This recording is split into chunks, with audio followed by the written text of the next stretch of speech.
Friends, नमस्कार।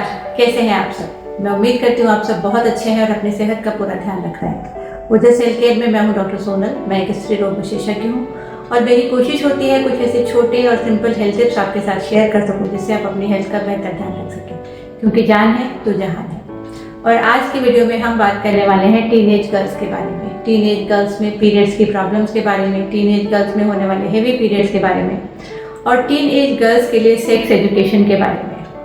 Sex education हमारे समाज में एक टैबू की तरह ट्रीट किया जाता है, लेकिन आपको जानकर ये बहुत बड़ा ताज्जुब होगा कि एक स्टडी में देखा गया है कि तकरीबन 15% यंग गर्ल्स जो कि 15 साल की उम्र की हैं या उससे कम उम्र की हैं वो सेक्सुअली एक्टिव हो जाते हैं। कभी कभी ये एक्सीडेंटली हो सकता है, पर ज़्यादातर केसेस में आजकल बदलते हुए समाज के सिनारियों को देखते हुए ये इंटेंशनल होता है। एक क्यूरियोसिटी के तहत ये चीज़ें देखी जा रही हैं।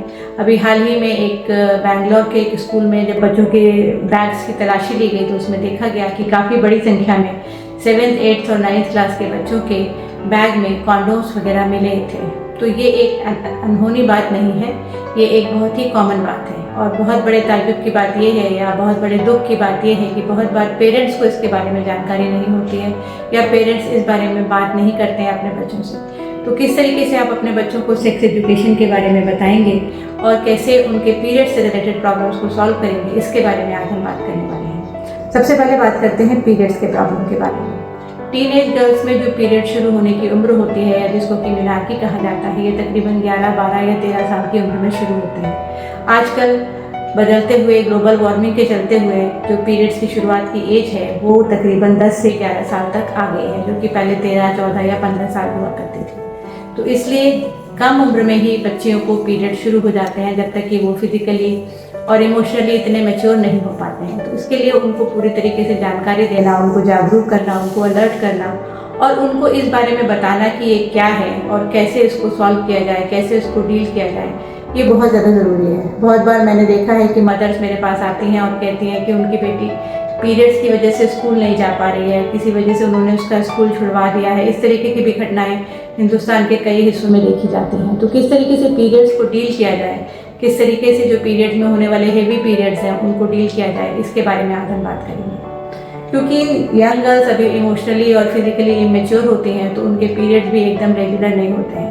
कभी कभी कुछ महीने तक लगातार पीरियड्स नहीं आते हैं और कभी कभी ऐसा भी हो सकता है कि 1 या 2 महीने तक लगातार ब्लीडिंग चलती जा रही है।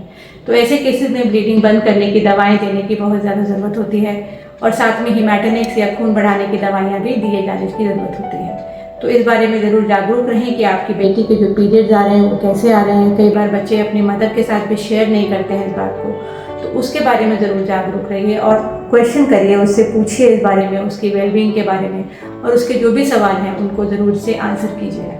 अब बात करते हैं सेक्स एजुकेशन के बारे में।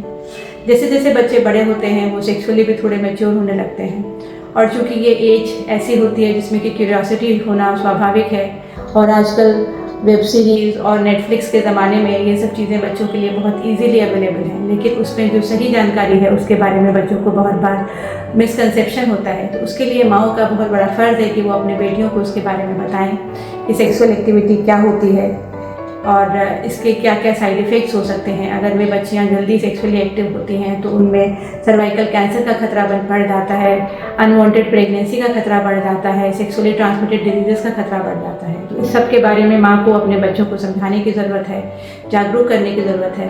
और अगर किसी वजह से कोई इस तरीके का सेक्सुअल एनकाउंटर उनका हुआ है तो उसके लिए क्या दवाइयाँ देने की ज़रूरत है, उसके लिए भी डॉक्टर से सलाह लेने की बहुत ज़्यादा आवश्यकता होती है। जागरूक रहिए, स्वस्थ रहिए और अपने बच्चों का बहुत ज़्यादा ध्यान रखिए। धन्यवाद।